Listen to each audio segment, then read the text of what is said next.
लग्न ठरलं? Thanks to Marathi matrimony. लग्न म्हणजे मराठी मॅट्रिमनी. विश्वासाची 26 वर्ष. लाखो सुखी दाम्पत्य. डाउनलोड करा मराठी मॅट्रिमनी.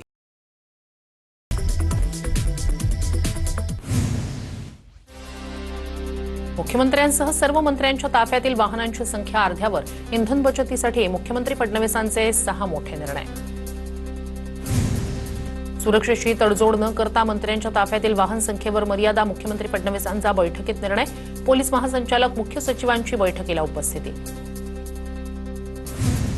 उच्चस्तरीय बैठकीनंतर मुख्यमंत्र्यांच्या ताफ्यातील वाहनात घट. ताफ्यातील वाहनं कमी करण्याच्या निर्णयाची मुख्यमंत्र्यांकडून अंमलबजावणी.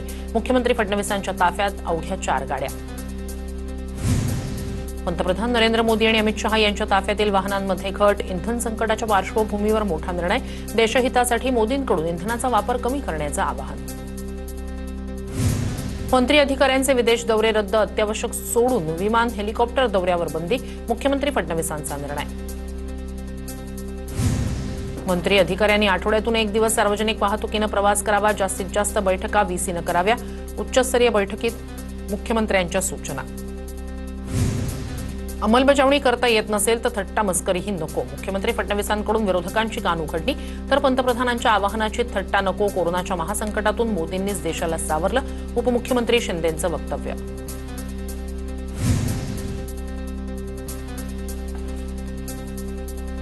पुण्यातील व्हीआयपी व्यक्तींच्या सुरक्षेतही घट. व्हीआयपींची सुरक्षा 50% करण्याचे आदेश. मोदींच्या आवाहनानंतर पुणे पोलीस आयुक्त नितेश कुमार यांचे निर्देश. पंतप्रधान मोदींच्या आवाहनानंतर उपमुख्यमंत्री शिंदे यांनी ताफ्यातील गाड्या कमी केल्या. शिंदेंचा इलेक्ट्रिक गाडीनं प्रवास. आपण युद्धात नसलो तरी काही परिणाम भोगावे लागतात. एकनाथ शिंदे यांची प्रतिक्रिया. एकनाथ शिंदे 15 दिवसाला हेलिकॉप्टरनं गावी जातात ते पण बंद करा. शिंदेंनी इलेक्ट्रिक कारनं प्रवास केल्यावरून अंबादास दानवे यांची टीका. ताफ्यातील 50% गाड्या कमी करण्याच्या गडकरींच्या सूचना. गडकरी आज आणि उद्या पालखी मार्गाची पाहणी करणार. पालखी मार्गाची पाहणी करताना गडकरी बसनं प्रवास करणार.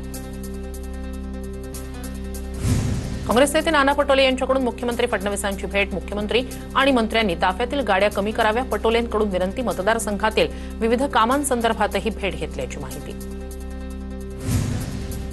सर्वच मंत्री आता पंतप्रधानांच्या हाकेला प्रतिसाद देत आहेत. मोदींच्या आवाहनानंतर व्हिएतनामचा दौरा रद्द केला. मोदींनी आदेश दिल्यानंतर तो पाळणं आमचं कर्तव्य. मंत्री आशिष जयस्वाल यांची प्रतिक्रिया. 4-5 मंत्र्यांना एकच गाडी वापरण्यास दिली पाहिजे. मंत्र्यांनी लोकल किंवा मेट्रोचा वापर करावा. दौरे करायचे असतील तर ट्रेननं जा. काँग्रेस नेते सचिन सावंत यांचं आवाहन.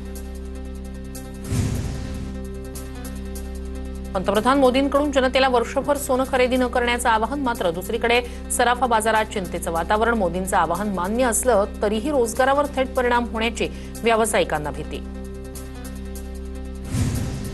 खरात आणि चाकणकरांचा 2021 मध्ये एकत्र गुवाहाटी दौरा. खरात आणि चाकणकर भगिनींचा दौऱ्याचा फोटो समोर. रेडिसन ब्लू हॉटेलमधील वास्तव्य केल्याचं उघड. अंजली दमानियांकडून अशोक खरात आणि चंद्रकांत पाटील यांचा फोटो ट्विट. चंद्रकांत पाटील खरातच्या पाया पडतानाचा फोटो शेअर. मंत्र्यांची हीच परिपक्वता असेल तर देवा देश वाचव असं ट्विट करत दमानियांचा निशाणा. राष्ट्रीय कार्यकारिणीच्या मुद्द्यावरून सुनेत्रा पवारांसमोरच तटकरे आणि पटेलांकडून नाराजी व्यक्त. सुनेत्रा पवारांच्या ट्विटनंतरही नाराजी दूर झाली नाही. गुवाहाटीच्या हॉटेलमध्ये दोघांकडून सुनेत्रा पवार यांची भेट घेतल्याची सूत्रांची माहिती. प्रफुल्ल पटेल पक्षाच्या निर्णयानं अस्वस्थ. सूत्रांची माहिती. उपमुख्यमंत्री सुनेत्रा पवार यांनी आयोगाला पाठवलेल्या पत्रात प्रफुल्ल पटेल यांचं नाव नाही. तटकरेंना पक्षाध्यक्षांना वेगळा मेसेज द्यायचा असेल. पवार तटकरेंच्या भेटीवरून रोहित पवार यांचं वक्तव्य. तर भाजप विरोधात आमच्या सोबत येणाऱ्यांचं स्वागत. विलिनीकरणाच्या चर्चेवरही रोहित पवारांचं भाष्य. सर्वात सुंदर मुंबई नवी मुंबईत आणि रायगडमध्ये उभारणार. रामशेठ ठाकूर यांची मदत मिळाली नसती तर नवी मुंबई विमानतळच झालं नसतं. मुख्यमंत्री फडणवीसांचं भाष्य. खासदार श्रीकांत शिंदेंकडून कल्याण डोंबिवलीत विकास कामांचा आढावा. अमृत पाणी पुरवठा योजनेसाठी 50 कोटींचा निधी मंजूर. 27 गावांचा पाणी प्रश्न सुटणार. श्रीकांत शिंदे यांची माहिती. नीट पेपरफुटी प्रकरणातील संशयित आरोपी शुभम खैरनारला 2 दिवसांचा ट्रान्झिट रिमांड. शुभमला आज सीबीआय कोर्टात हजर केलं जाणार. नीट पेपरफुटी प्रकरणात आरोपी शुभम खैरनारच्या अपार्टमेंटची सीबीआयकडून झाडाझडती. शुभमचा भाऊ आणि रूम पार्टनर्सची ही चौकशी. शुभम खैरनारच्या कुटुंबाची सीबीआयकडून जवळपास 4 तास चौकशी. नीट पेपरफुटी प्रकरणी अहिल्यानगरच्या राहुरीतून धनंजय लोखंडेला अटक. अहिल्यानगर कोर्टानं लोखंडेला 2 दिवसांचा ट्रान्झिट रिमांड दिला. तर पुण्याच्या कात्रजमधून मनीषा वाघमारे ताब्यात. सीबीआयकडून चौकशी सुरू. दिल्लीत अखिल भारतीय विद्यार्थी परिषदेचं आंदोलन. एनटीएच्या कार्यालयाबाहेर जोरदार घोषणाबाजी. तर पुण्यातील बालगंधर्व चौकात पवारांच्या राष्ट्रवादीचं आंदोलन. नीट पेपरफुटीचा निषेध व्यक्त.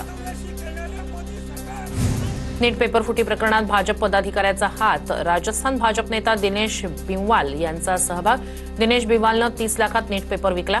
रोहित पवार यांचा आरोप. यावर आता भाजप काही बोलणार का? रोहित पवारांचा सवाल. सरकारला विद्यार्थ्यांच्या परीक्षेची पारदर्शकता टिकवता येत नाही. तरुणांच्या मेहनतीपेक्षा व्यवस्थेतील पळवाटा मोठ्या झाल्यात. नीट परीक्षा रद्द झाल्यानंतर अंबादास दानवे यांचा सरकारवर निशाणा. आजपासून देशभरात दूध महागणार. अमूल आणि मदर डेअरीच्या दूध दरात 2 रुपयांची वाढ. सर्वसामान्यांच्या खिशाला फटका. मुंबईतील मनसे नगरसेविका सुरेखा परब लोके यांचं महापौरांना पत्र. वॉर्ड क्रमांक 38 दत्तक घेण्याची पत्रातून विनंती. झोपडपट्टी भागातील मूलभूत सुविधांकडे दुर्लक्ष होत असल्याचा नगरसेविकेचा आरोप.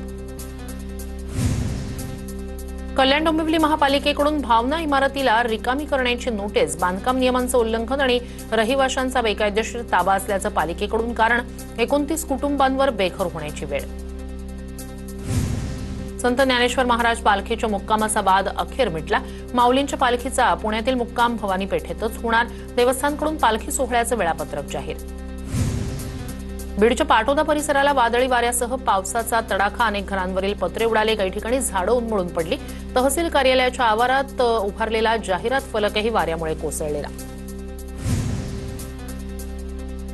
पुणे जिल्ह्यात ठिकठिकाणी पावसाची हजेरी. दौंड तालुक्यातील केडगावमध्ये वादळी वारे आणि विजेच्या कडकडाटासह तुफान पाऊस. नागरिकांची तारांबळ. सांगलीच्या तासगाव तालुक्यातील वायफळेमध्ये वादळी वाऱ्यासह गारपीटीमुळे शेतीचं नुकसान. उकाड्यापासून नागरिकांना दिलासा. नागपूरमध्ये 2 दिवसांच्या कडक उन्हानंतर अवकाळी पावसाची हजेरी. जिल्ह्यात ढगाळ वातावरण. वादळी वारे आणि विजांच्या कडकडाटासह काही भागात पाऊस. परभणीच्या जिंतूर तालुक्यातील अनेक भागांमध्ये वादळी वाऱ्यासह पाऊस. अचानक आलेल्या पावसामुळे नागरिकांना उकाड्यापासून दिलासा. भंडाऱ्यात 4 दिवसांच्या विश्रांतीनंतर पुन्हा अवकाळी पावसाची हजेरी. धान पिकाची कापणी सुरू असल्यानं ग्रामीण भागातील शेतकऱ्यांची तारांबळ. साताऱ्यात वादळी वाऱ्यासह मुसळधार पावसाची हजेरी. तर वाढेफाटा परिसरात झाड कोसळल्यानं काही काळासाठी वाहतूक विस्कळीत. लासलगाव बाजार समितीत कांद्याचे दर कोसळले. कांद्याला अवघा 112 रुपये प्रति क्विंटलचा दर. किलोमागे फक्त ₹1.12 दर मिळाल्याचा शेतकऱ्यांचा दावा. कांदा उत्पादक शेतकऱ्यांच्या चिंतेत भर. कांद्याचा दर घसरल्यानं शेतकरी चिंतेत. वाशिमच्या बाजारात कांद्याला प्रति किलो 4 ते 5 रुपयाचा दर. सरकारनं तातडीनं नाफेड मार्फत कांद्याची खरेदी करावी. शेतकऱ्यांची मागणी.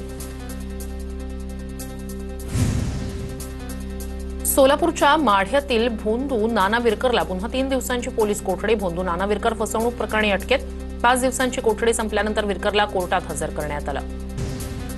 लातूरच्या औसा तांडा परिसरात एका मुलाला ट्रॅक्टरनं चिरडलं. 15 वर्षीय मुलाचा मृत्यू. घटनेनंतर 2 गटात तुफान हाणामारी. 4 जखमी. सिंधुदुर्गात करूळ धरणात बुडून 3 मुलींचा मृत्यू. 3 शाळकरी मुलींचा बुडून मृत्यू झाल्याची माहिती. वैभववाडी पोलिसांकडून घटनेचा तपास सुरू. अहिल्यानगरच्या करंजी गावात 27 वर्षीय तरुणाचा विहिरीत पडून मृत्यू. संदीप डोखे असं मृत तरुणाचं नाव. अग्निशमन दलानं मोठ्या प्रयत्नांनंतर मृतदेह बाहेर काढला. लग्न ठरलं थँक्स टू मराठी मॅट्रिमनी. लग्न म्हणजे मराठी मॅट्रिमनी. विश्वासाची 26 वर्ष. लाखो सुखी दाम्पत्य. डाउनलोड करा मराठी मॅट्रिमनी.